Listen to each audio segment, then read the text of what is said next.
ইনফরমেশনের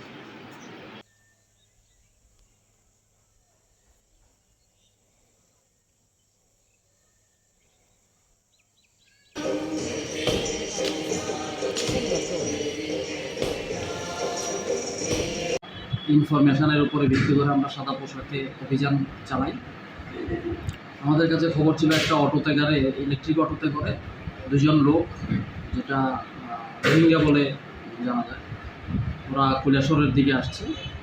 তখন আমরা ওদের পিছনে ধাওয়া করতে করতে আমরা গোবিন্দপুর ট্রাই জাংশন, যেটা কলেজ রোডের ট্রাই জাংশন, যেটা ওইখানটাতে আমরা আটক করতে সক্ষম হয়েছি। এবং ওই গাড়ি থেকে আমরা দুজন বিদেশি নাগরিক এবং গাড়ির চালক তিনজনকে আমরা অ্যারেস্ট করেছি এবং গাড়িটাকে সিজ করেছি। তিনজনের মধ্যে দুজন ওদের স্টেটমেন্ট অনুসারে ওরা রোহিঙ্গা, বার্মার লোক, এবং একজন হচ্ছে বাবুরবাজার বাড়ি। নামটা কে? একজনের নাম হচ্ছে মোহাম্মদ তাসিম 18, আর একজন হচ্ছে মোহাম্মদ ওসমান 19, আর ওর বাড়িও ইয়েতে মায়ানমার। আর বাবুরবাজারের যে লোকটা, ওর নাম হচ্ছে আমিনুল হক। আমিনুল হক, বয়স কত? ওর বয়স 26।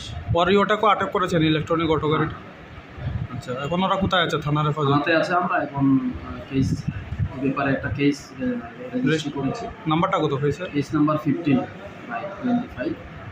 আমরা কিছুক্ষণের মধ্যে আমরা কোর্টে প্রেরণ করো। তো স্যার, এই যে দুজন রোহিঙ্গার মধ্যে পুরুষ মহিলা কি দুইজন না?